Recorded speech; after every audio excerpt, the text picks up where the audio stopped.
turakomeje na Daniyeli igice cyacu cya kabiri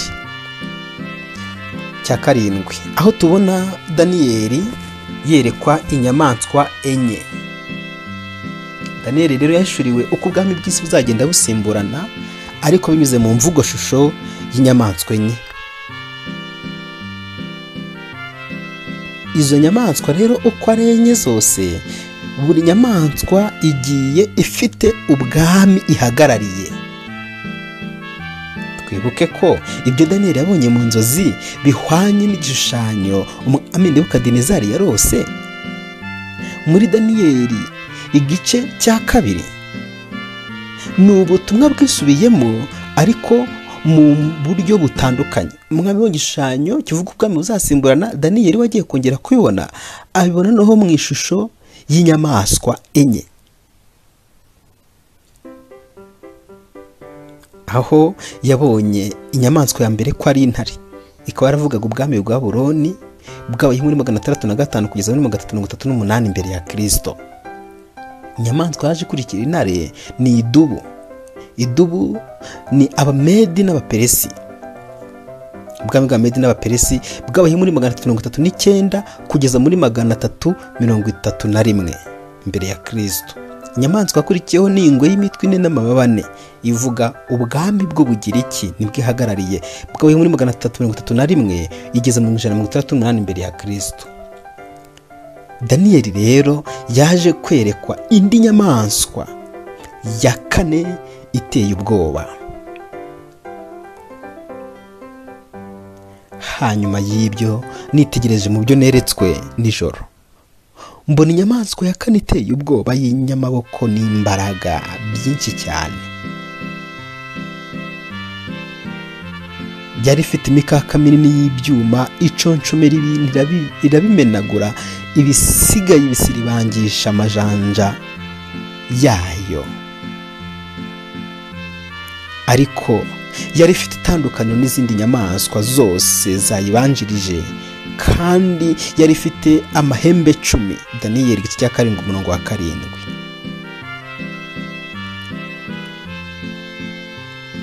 Inyamaswa iteye ubwo ifite amahembe 10 ihwanye n'amano 10 Daniyeli yabonye. Amahembe 10 ahwanye n'amano 10 Daniyeli yabonye mu gice cya 2.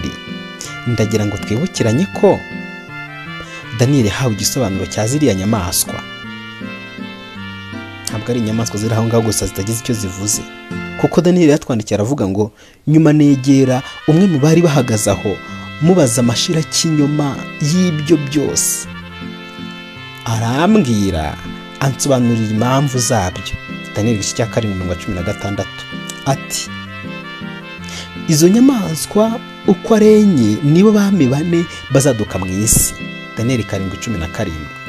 Maze wundi arambwira ati, iyo nyamaswa ya kane izaba ubwami bwa kane ku isi, kandi buzaba budasa n'ubundi bwami bwose, buzaconshomera isi yose, buyisiribange, buyimenagure. Daniyeli 7:23. Yari inyamaswa mwumva ko ari ubwami. Inyamaswa ya kane ni ubwami bwa kane, aribwo bwami bwa Roma gipagani bwaje gusimbura ubwami bw'Abagiriki ahagana mu mwaka w'1338 imbere ya Kristo kugeza muri 473 nyuma ya Kristo.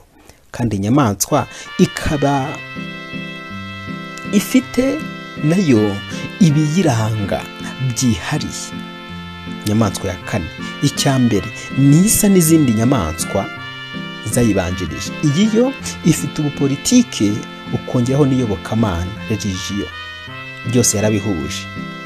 Iyi nyamaswa ya kane nta zina yahawe. Izindi zahawe amazina mu nyamaswa ziba mu mashyamba, ariko iyo yaburiwe izina. Cya gatatu, yateye amatsiko Daniyeli ashaka kwisobanukirwa biruseho.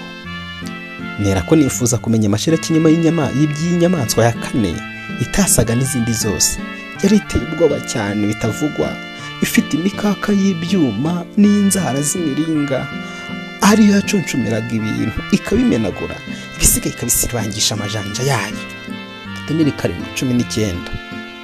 Ni inyamaswa iteye ubwoba Daniyeli nawe yifuje gusobanukirwa ibiranga inyamaswa. Icya kane, iyi nyamaswa yari ifite amahembe 10, kandi ayo mahembe 10 muri ubwo bwami hazakomokamo abami 10. Ubwo amahembe 10 rero ni abami 10. Daniyeli 7:24. Ibyo bihugu 10 rero cyangwa ayo mami 10 ariyo mahembe 10 byari ibihugu bikomeye by'i Burayi: Abadage, Ababiligi, 3 Abongereza, 4 Abasipanyolo, 5 Abaportugali, 6 Abasuwisi, 7 Abafaransa, 8 Abaheruri, 9 Abavandari, naho 10 ni Abasitirogoti. Iyi nyamaswa yameze agahembe gato karanduye amahembe 3. Nitegereje mu mahembe mbona muri hameze irindi hembe rito, imbere yaryo hakurwa amahembe 3 mu yari asanzwe, kandi kuri iryo hembe mbonaho amaso asa n'ay'umuntu n'akanwa kavuga ibikomeye. Daniyeli 7:8. Hanyuma yabo haza undi mwami, ariko we ntazaba asa n'abo ba mbere, kandi azanesha abami 3. Daniyeli 7:24. Iri hembe rero ni ubwami bw'ubupapa. Amahembe 3 yaranduwe n'ubwami bw'ubupapa ni Abavandari, ubwami bw'Abavandari, ubwami bw'Abaheruri, Heruri Kingdoms, ubwami bw'Abasitirogoti cyangwa se Ostrogoth Kingdom. Ngira ngo iyo urebye ku ikarita y'isi urabona ayo mami atukura cyangwa se ibyo bihugu bitukura ari byo byaranduwe na n'isaha n'ibikiriho ntibikivugwa, byaranduwe burundu. Ushaka kwiga amateka wayasanga kuri linki wa3 and theworld.com papalvictories.html. Muri Daniyeli rero 7 tubona noneho avuye ku nyamaswa ya 4 akerekera ku gahembe gato yari yabonye. Uwo mwanya ndangarira ijwi rya hembe ryavugaga amagambo akomeye. Daniyeli 7:11. Kandi nifuza kumenya iby'amahembe 10 yari ku mutwe wayo n'iby'irindi hembe ryameze atatasanzwe akarandurwa imbere yaryo, ari ryo rya hembe ryari rifite amaso n'akanwa kavuga ibikomeye, ryarushaga yandi gukomera. Daniyeli 7:20. Iri hembe ryoshaga ndi gukomera rero turyiteho. Kandi ayo mahembe 10 muri ubwo bwami hazakomokamo abami 10. Hanyuma yabo hazaza undi mwami, ariko we ntazaba asa nabo bami ba mbere, kandi azanesha abami 3. Daniyeli 7:24. Urumva ko kano gahembe n'ubundi karacyari kuvuga umwami uzaza akomeye kurenza abandi bose, uzavuga ibikomeye. Uyu mwami rero ari ugiranye kara gahembe gato karanduye amahembe 3. Twamaze kubona ko ari ubupapa, nkuko bwa amateka bigaragaza yuko ubwami bwagiye busimburana. Birashoboka ko wenda waba utarabisobanukirwa neza, ariko reka dukomeze tubaze Bibiliya iduha ubusobanuro buruseho. Uriya mwami waje nyuma akarandura amahembe 3 nkuko tumaze kubibona muri Daniyeli 7:24. Mbese yari gukora iki? Icya mbere yari kuvuga niwe uzavuga ibyo kugomera isumba byose. Icya kabiri azarenganya abera bisumba byose. Icya gatatu azigira inama zo guhindura ibihe n'amategeko. Icya kane ibyo byose bizashyirwa mu maboko ye kugeza aho igihe n'ibihe n'igice cy'igihe bizashirira. Daniyeli 7:25. Nuko uwo mwami rero azakora uko ashatse, yigire munini, yishyire hejuru ngo asumbe imana zose, kandi azavuga ibikomeye bisuzuguza Imana nyamana. Azishyira yizane kugeza aho uburakari buzasohorera, kuko ibyagambiriwe bizasohozwa. Daniyeli 11:36. Daniyeli agiye gukomeza kudufasha duha ubusobanuro bw'uyu mwami. Kandi uwo mwami nazita ku mana z'abasekuruza, cyangwa ku gushaka abagore, cyangwa ku cyitwa imana cyose, kuko azishyira hejuru ngo asumbe byose. Daniyeli 11:37. None twibaze, ninde mwami ku isi wabayeho cyangwa se uriho udashaka abagore ku isi? Yaba ari perezida uyobora Amerika se? Oya, kuko umugore aramufite.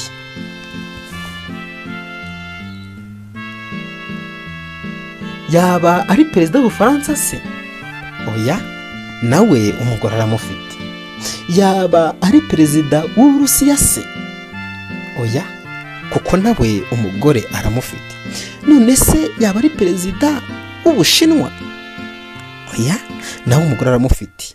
Uyibajije no kubandi baperezida bose wasanga bafite abagore. None uyu muntu Daniyeli yabonye mu gice cya 7 udashaka abagore ninde, no mu gice cya 11? Ngira ngo nawe ushobora kumwibwira umuntu udashaka abagore. Twibuke ko rero aka gahembe cyangwa se umwami azarenganya abera. Daniyeli 7:21 maze mbona iryo hembe rirwanya abera ryenda kubanesha. Ku bantu bize amateka neza rero bazi itotezwa ryakorewe abakristo mu bihe by'umwijima, aho basaga miliyoni 52 bishwe bazira ukutemera inyigisho z'i Roma bafatanyije n'abayahudi mu mizo ya mbere. Byinshi wabisanga kuri link ikurikira n.m/wikipedia.org wiki persecution of Christianity. Wasobanukirwa byinshi uko abakristo bagiye barenganywa.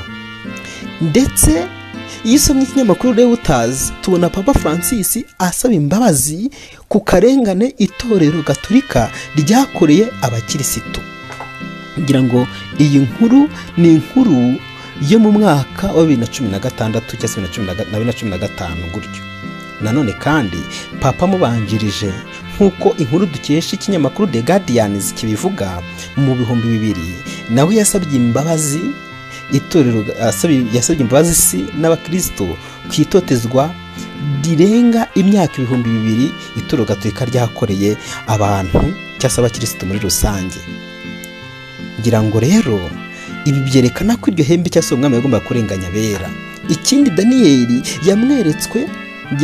yamweretswe kuri uyu mwami waranduye amahembe 3 uretse kurenganya abera yagombaga no guhindura ibihe.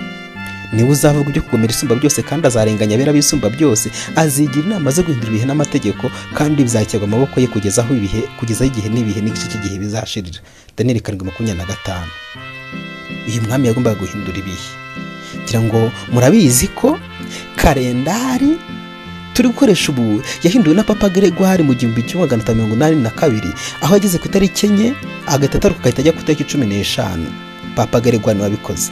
Uyu muntu rero yagombaga guhindura amategeko. Ibihe tubonye ko Papa ari we wabihinduye. Icyambere azigira inama zo guhindura ibihe n'amategeko kandi bizakirwa mu maboko ye kugeza igihe n'ibihe n'igice cy'igihe bizashirira. Daniyeli 7:25. None se amategeko y'Imana 10 yabarenduwe nande? Iyo uri gusoma Bibiliya yaba iranagatifu yaba na Bibiliya zindi zisanzwe, amategeko 10 y'Imana ubanasobanutse. Ariko ujye muri kategisimu usanga itegeko rya 2 ritabamo, irya 4 ryarahinduwe, irya 10 rikagabanywamo amategeko 2. Ibyo nabyo bikigaragaza. Rero mu by'ukuri Daniyeli abonye iby'aka gahembe gatoya arabisobanukirwa kandi arabyumva neza. Mu by'ukuri rero aka gahembe gato cyangwa se uyu mwami uzaba ukomeye kurenza abandi bami bose bamubanjirije hari byinshi azakora. Ariko nubwo bimeze bityo ku musozo wa byose Kristo azimika ubwami bwe. Ikigamijwe si ukumenya amateka gusa, ahubwo hari intego nyamukuru Imana igiye idufitiye, ni ukugira ngo abantu bayo batayobywa, biga ubuhanuzi busobanukirwe, bihane kandi basenge cyane, kubera yuko iherezo rya byose riri bugufi.